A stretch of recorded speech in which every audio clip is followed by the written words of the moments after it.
The year was 1837. Virginia was quiet in the morning mist, the kind of quiet that makes the wind itself hesitant to move. But in the shadowed hollows of small towns, a secret terror whispered through the woods. Female slaves had begun disappearing one by one, night after night, and no one could explain it. Families whispered of a shadow stalking the plantations, of footsteps that vanished at the edge of the fields, of cries swallowed by the fog. What the townspeople discovered months later would defy reason, reshaping what they thought they knew about control, punishment, and what horrors a society can hide from itself. This is a story about the impossible, the suppressed, and the unseen, a descent into a Virginian that history pretends never existed. At the heart of Albemarle County, the Hartwell Plantation sat like a monument to both wealth and terror. White columns gleamed in daylight, but after dusk, the shadows clawed through the halls. The female slaves, young and old, carried more than labor on their backs. They carried secrets too fragile for the outside world. Over months, overseers noted the absences. One day, Martha, the cook's daughter, would simply vanish. The next, Clara, a field hand, would be missing without a trace. It was as if the plantation itself had begun devouring its own people. The remaining slaves whispered among themselves, in the dark, fearing that speaking aloud might summon what had already claimed their friends. It began with a trail of discarded shoes by the riverbank. At first, the overseer thought it a prank, perhaps an attempt to escape, but when he followed the path deeper into the fog, he stumbled upon a clearing littered with fragments of cloth, broken combs, and scorched earth. Nothing alive remained. No footprints led away, only a lingering, oppressive smell of iron and damp rot. Scholars later called it impossible geometry, as though the ground itself had rearranged to consume its victims. Those who saw the scene described a profound unease, a sensation that the forest itself had been watching, waiting, and judging. Hartwell's overseers sought guidance from the local church, believing the disappearances a test of faith. The preacher, Reverend Thorne, welcomed them with a smile that didn't reach his eyes. Inside the sanctuary, murals depicted angels and saints, but hidden behind one fresco was a hatch, unmarked in any ledger. Descending into the darkness, they found small rooms with walls blackened by soot, filled with symbols, cryptic carvings, and languages no living person could speak. Some shapes looked familiar, like twisted letters of the Old English alphabet, but others seemed impossible, as if etched by the mind of a person who had never learned to read. The Reverend refused to explain, only muttering that some knowledge was meant for God alone. Word of the disappearances spread through nearby Charlottesville like a fog creeping through the streets. Townsfolk huddled in taverns and kitchens, whispering names and rumors. Some claimed to see women walking at night, pale and hollow-eyed, with lips sewn shut, moving toward the Hartwell woods as if drawn by an unseen force. Mothers clutched their children tighter. Merchants closed shop early, fearing the same fate. Fear became a living organism, twisting people against one another, making neighbors spy, accuse, and abandon friends. It was as though the town itself had been infected by the same unseen force that devoured the women. Historians later speculated on natural explanations, abductions, escape attempts, even mass hysteria. But those who investigated at the time spoke of something entirely different. They described shifting corridors in the plantation's basements, rooms that appeared and disappeared overnight, and a pervasive sense of being observed. Some believed that the plantation had become a nexus, a crossroads where human suffering opened a door to something older, predatory, and eternal. Every theory was dismissed by authorities as superstition, but for the women who remained, superstition was survival, and the missing had become warnings, etched into memory as tales of what would happen to those who disobeyed or questioned the system. Years later, researchers unearthed records linking Hartwell to a nearby orphanage for troubled girls. The orphanage's ledger contained names strikingly similar to the missing women, yet the birth dates didn't align. Investigators theorized that the plantation had served as a testing ground for a twisted experiment, a breeding of control and obedience that stretched across generations. Letters in the orphanage archives described strange rituals, nights of chanting, and cleansing fires, but each page seemed soaked with a fear too raw to process.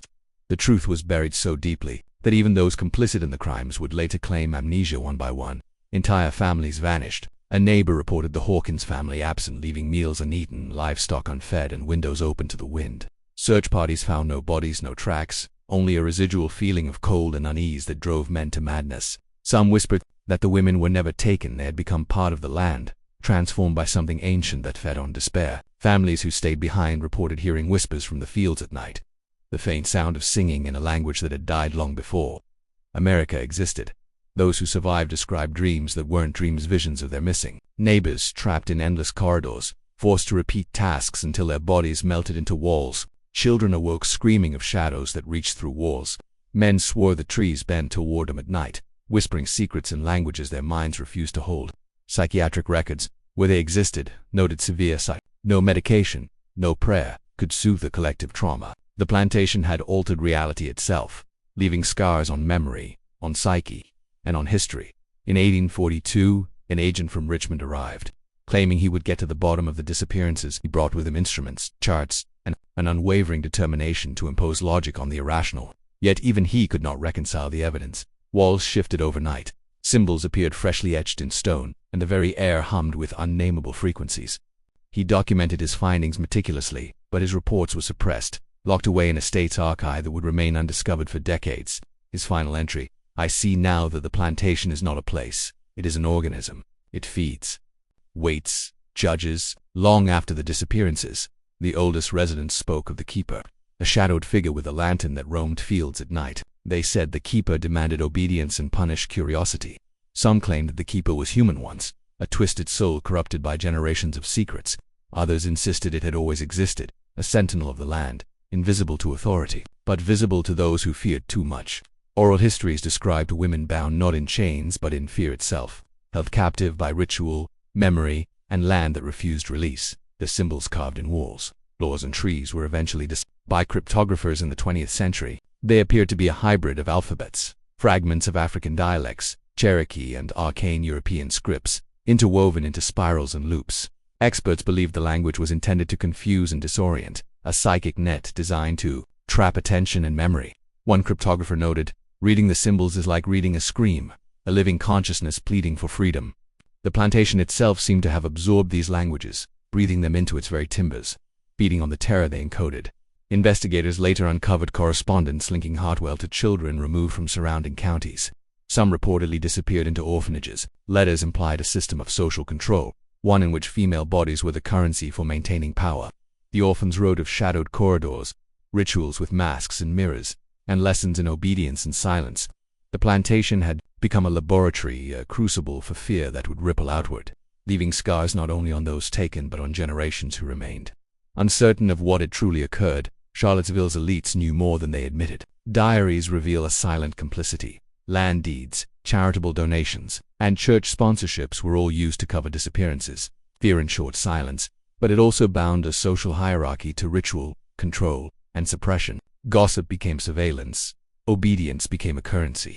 Children were taught to watch and not speak. Women were trained to vanish in plain sight. Every interaction contained a tension so profound it bordered on hallucinatory. Townsfolk remembered nothing, yet everyone remembered something. Those who survived described the terror, not as physical but as psychological and insidious erosion of reality. Even decades later, survivors reported seeing the missing women in mirrors or reflections in water, sometimes mouthing words that were never spoken aloud. Dreams merged with memory. Memory merged with fear. The very air seemed saturated with unspoken grief. Psychiatric accounts described shared hallucinations, mass paranoia, and dissociative episodes. But these were only fragments of the trauma inflicted by the unseen predator, the plantation itself. Researchers investigating the site in 1923 noted something impossible. Hallways and rooms shifted location overnight. Maps drawn by surveyors were useless the next day. Observers claimed that even the sky above Hartwell seemed to tilt unnaturally. At dusk, that shadows lengthened and retracted independently of the sun. Some believed the land had been cursed, a site where human cruelty and ancient forces intersected. Every corner of the plantation was designed to disorient and dominate. Logic itself failed. Only terror remained. In the 1930s, an archaeologist examining the plantation's ruins found small skeletons, not of humans but of twisted, deformed figures, fused with soil and roots. Alongside them were tools, masks, and fragments of the symbolic language carved into bone. The discovery suggested centuries-old rituals, ones that required living participants to feed the land, to maintain its unnatural power. Anthropologists debated, but locals whispered of the keeper, still roaming fields after dark, ensuring that the impossible remained so. The last living eyewitness, Martha Bell, recalled walking through fields and hearing songs that were not meant to be sung. She spoke of shadows moving independently of bodies, of women appearing and vanishing without sound, and of the smell of iron and damp earth that never faded.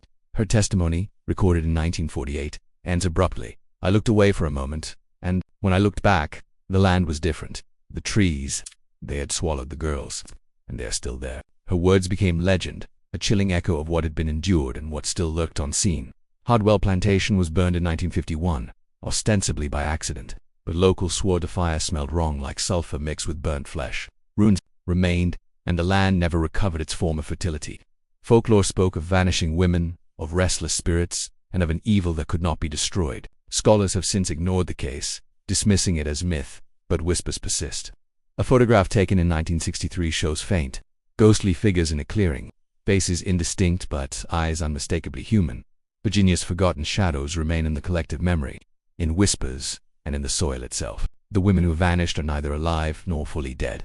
They exist as warnings, as part of the land, and as a testament to a society that turned a blind eye to its darkest impulses. The plantation, the town, and the church, once pillars of order, became instruments of horror. And perhaps, somewhere in the foggy hollows of Albemarle County, the keeper still walks, waiting for curiosity to awaken the impossible once more.